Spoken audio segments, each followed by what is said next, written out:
All right, today we're tackling a true medical emergency, one where every single second counts. We're talking about a condition where really understanding the core problem is the key to saving a life: acute cardiogenic pulmonary edema. So what does that actually mean? Well, it's the terrifying reality for a patient with acute cardiogenic pulmonary edema, or ACPE. It's a sudden, absolutely catastrophic failure, where the lungs, which are meant for air, literally start filling up with fluid.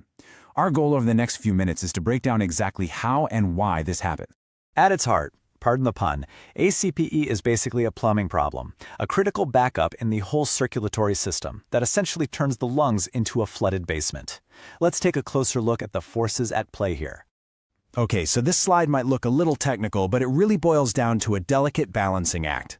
Inside the tiniest blood vessels in your lungs, there's this constant tug-of-war going on. On one side, you've got hydrostatic pressure. Think of it as the push from the heart's pumping, trying to force fluid out. And on the other side, you have oncotic pressure, the pull, which is created by proteins in your blood that act like a sponge holding fluid in. Normally, it's a perfect balance, but in ACPE, the left side of the heart fails, and that creates a massive traffic jam, causing blood to back up into the lungs. All of a sudden, that hydrostatic push becomes completely overwhelming.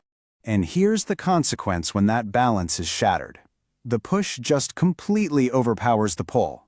Fluid gets shoved out of the capillaries first into the space around the air sacs, but then it actually breaks through and floods the air sacs, the alveoli themselves.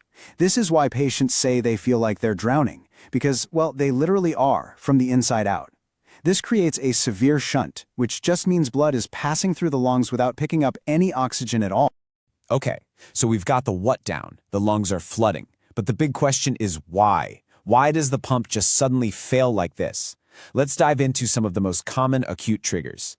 In the middle of a crisis, you need a quick mental checklist. And that's where the CHAMP mnemonic is an absolute lifesaver. Is it a coronary syndrome, like a heart attack? An hypertensive emergency?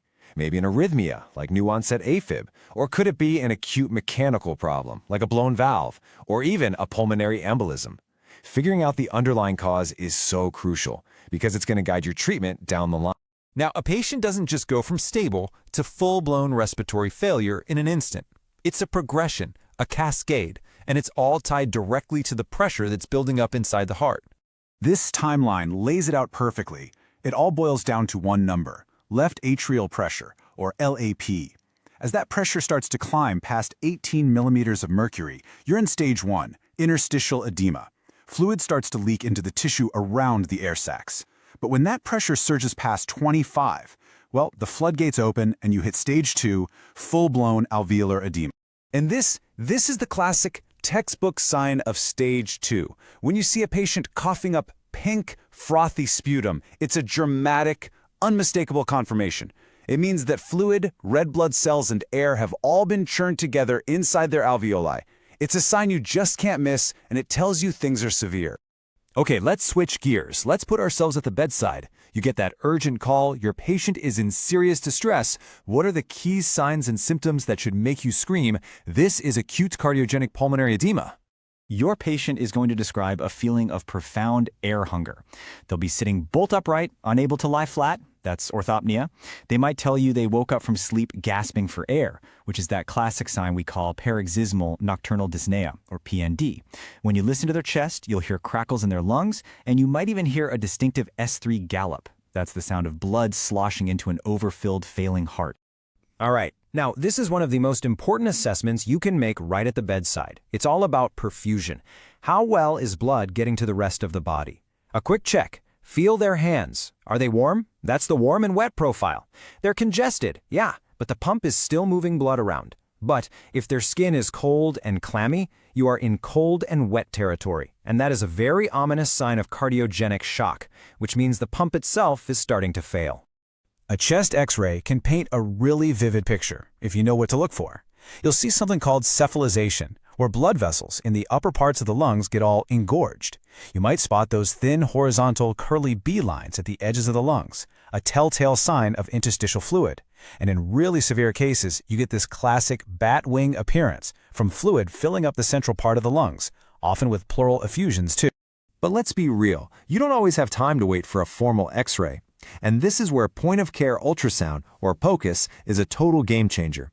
By just placing the probe on the chest, you can see these vertical, almost laser-like artifacts called B lines.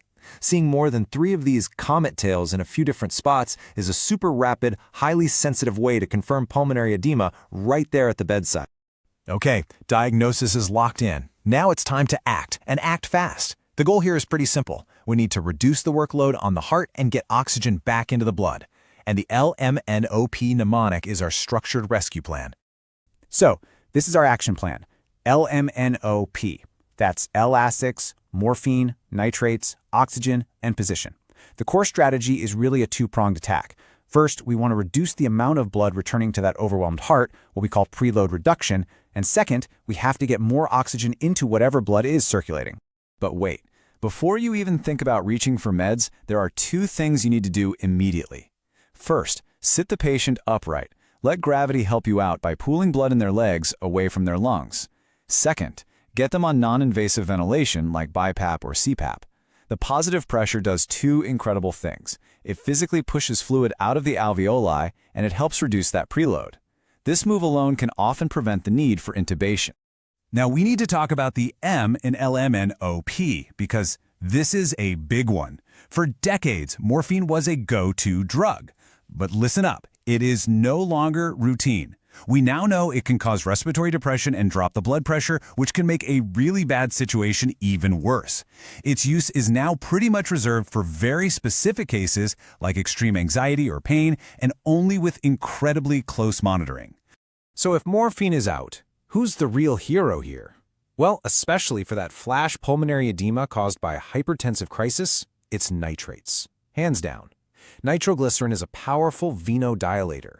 It rapidly opens up the veins, creating more space for blood in the body and dramatically cutting down the volume that's returning to the overwhelmed heart.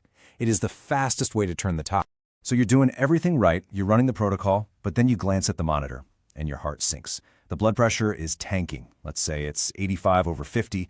The patient is cold and wet. Suddenly, the entire game has changed. What do you do now? This is the moment where you have to slam on the brakes and throw it in reverse. If that patient is hypotensive, you stop all the vasodilators, like nitrates and morphine. Giving them would be catastrophic. Instead, you need to support their pressure. You start vasopressors like norepinephrine to squeeze the vessels, or maybe inotropes like dobutamine to help the heart's contraction. You have to remember, ACPE with cardiogenic shock is a completely different beast, and it demands the exact opposite treatment. And there you have it. That's our deep dive into acute cardiogenic pulmonary edema, from the failing pump to the flooded lung and the critical steps you need to take to turn the tide. To really make sure this knowledge sticks, be sure to visit our website. We've got detailed clinical notes, a really high-yield mind map for quick revision, and a quiz to test your understanding. The link for all of that is right there in the description below. Thanks for tuning in.